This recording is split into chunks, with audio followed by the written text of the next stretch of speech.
This is the rebuttal session. Each participant has 15 minutes to give the presentation, a rebuttal presentation. And after that, we'll open a platform for questions and answers. Kindly restrict your questions to the topic at hand. At this moment, I would like to invite Mr. Muhammad Coovadia to take up the rebuttal, and they're splitting it with Maulana Ahmad Pandor. Thank you so much.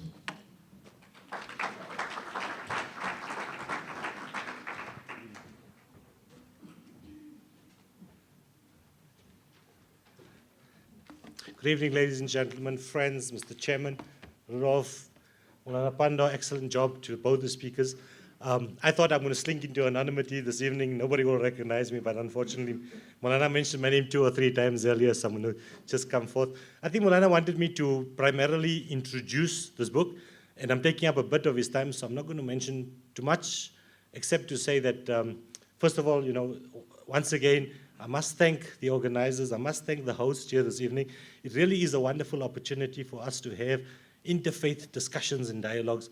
It's so few and far between in this country, although this is one of the few countries in the world we can actually sit and talk, rationalize, discuss, and have dialogues about these 2 wonderful religions, 2 biggest religions on the face of this earth.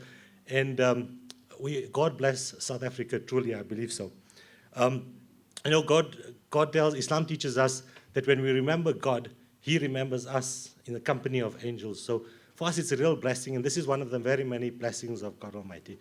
But more particularly, on the book that I've written, Basic Islamic Principles, you'll see it's a very short book. It's only about 24, 26 pages. And purposefully for that, I've realized that people don't read anymore. I've realized that from WhatsApp. If you send somebody a half-a-page WhatsApp, he gets past line 5 and he doesn't read the balance of the articles. So I said, let me keep it short and sweet. I also want to have it in a language that's easy to understand. Why? Particularly because I think Christians don't understand where we're coming from. And in the same vein, Muslims don't understand or refuse to want to learn what is it that Christians know and understand about Christianity, about Jesus Christ, and about God. So this was the gift that we've been publishing. We've published over 10,000 books. It just gives you an insight, a glimpse of an overview of what Muslims believe. And we're doing well with this book. We're sending it out to different colleges, Bible institutes. But we particularly do want to become disrespectful of the venue and our host this evening by having a table and promoting it. I believe in another opportunity we'll be able to give out these books. But thank you very much for this opportunity. Thank you, people. You've been a great audience. Okay, Bismillah ar-Rahman ar-Rahim.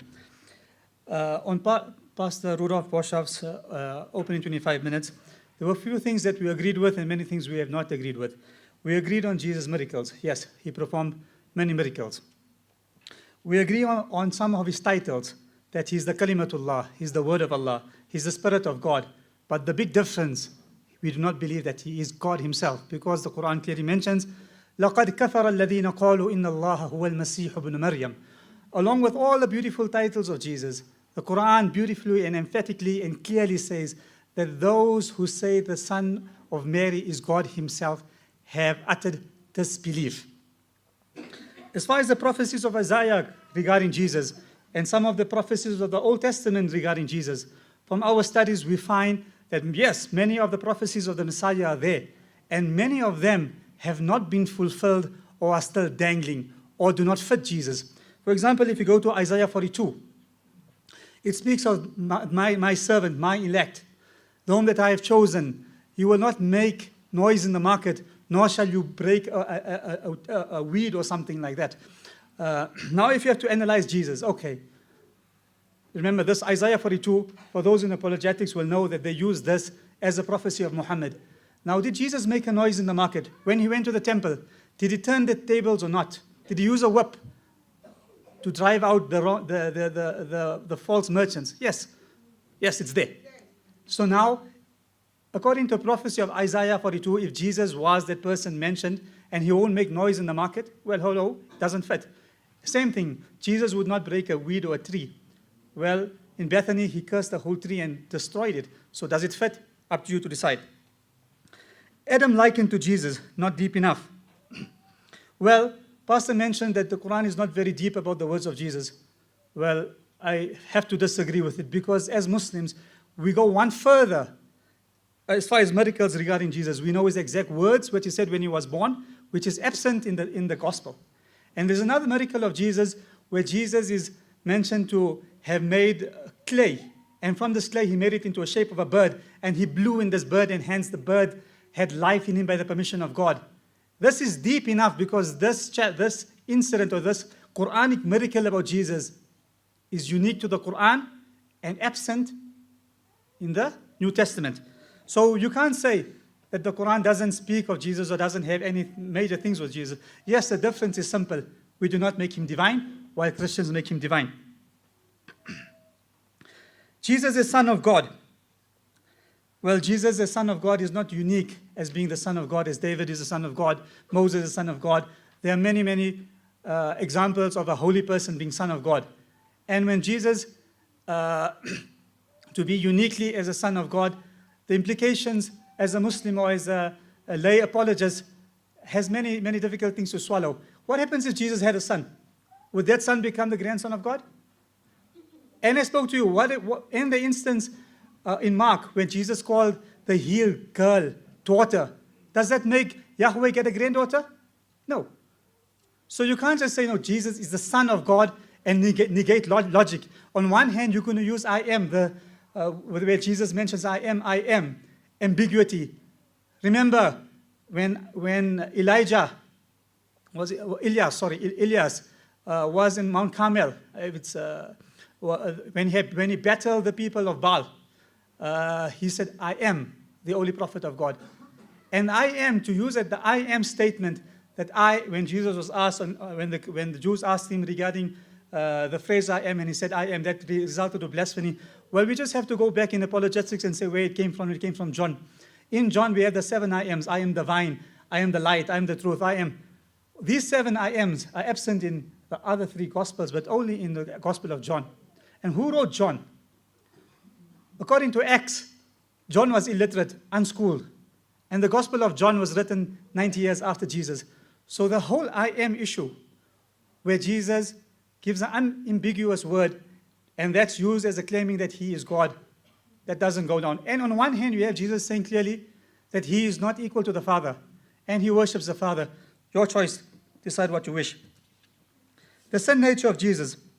Yes, Muslims say that Jesus is free from sin, and many other prophets also are sort of sinless or have committed things which would be, it's a difficult subject to go into, which I don't have time to go into.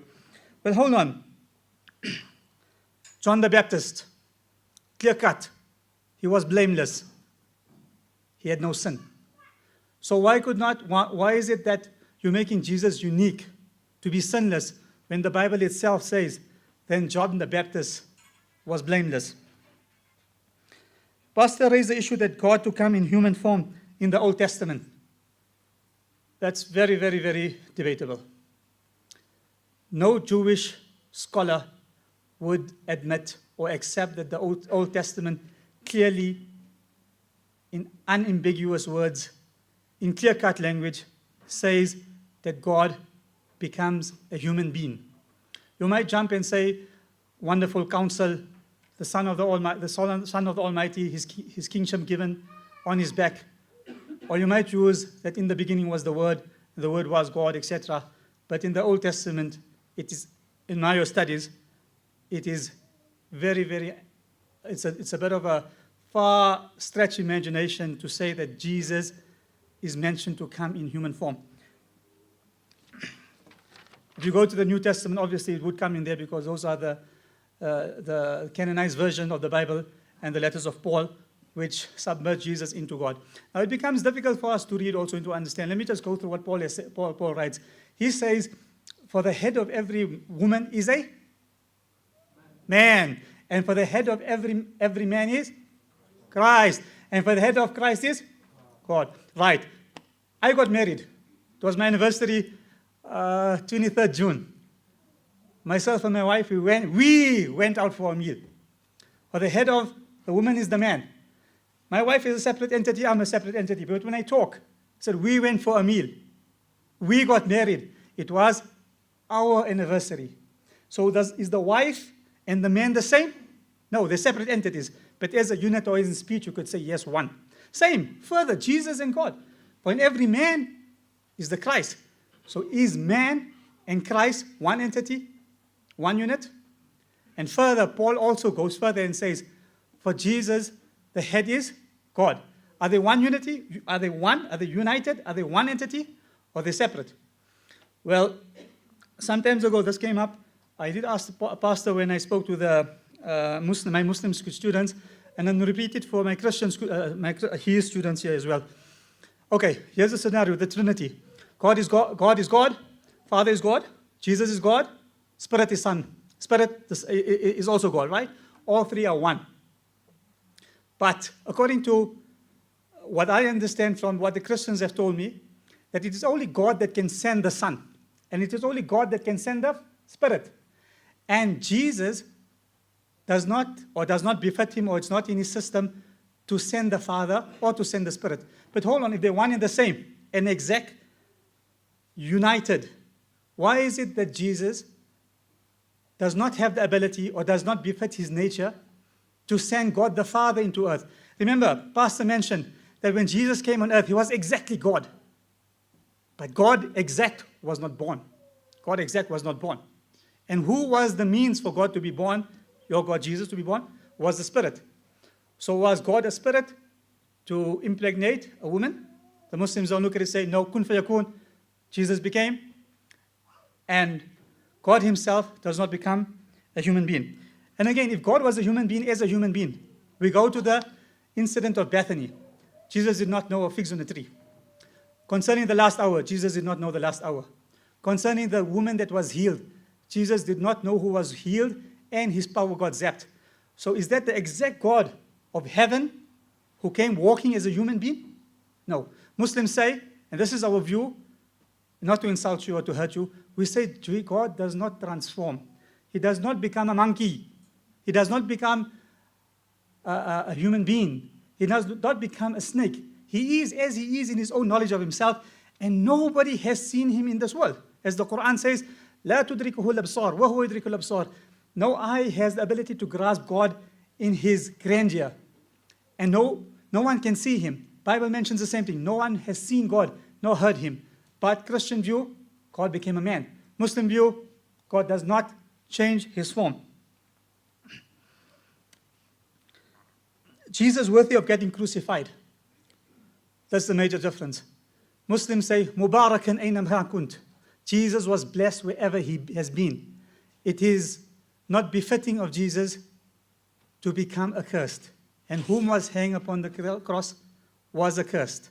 So we Muslims have to defend the honor of Jesus and say that God saved him from becoming accursed and becoming a fake Messiah. While the Christians have elevated the whole crucifixion scenario into making Jesus God.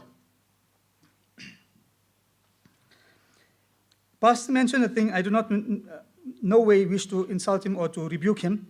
He's mentioned a slight of a, I don't think it's an irresponsible comment, it's maybe just a mistake. He mentioned that the Quran doesn't mention or give illustration to the meaning of Masih. No, the Quran speaks clearly about Masih. The word is masaha, yamsihu, mashan, fahuwa masihun. It means to touch. When a Muslim makes prayer, famsahu biwujuhikum, he anoints his face, he anoints his arms, he anoints his head. The Quran gives clear mention of what is the meaning of masaha.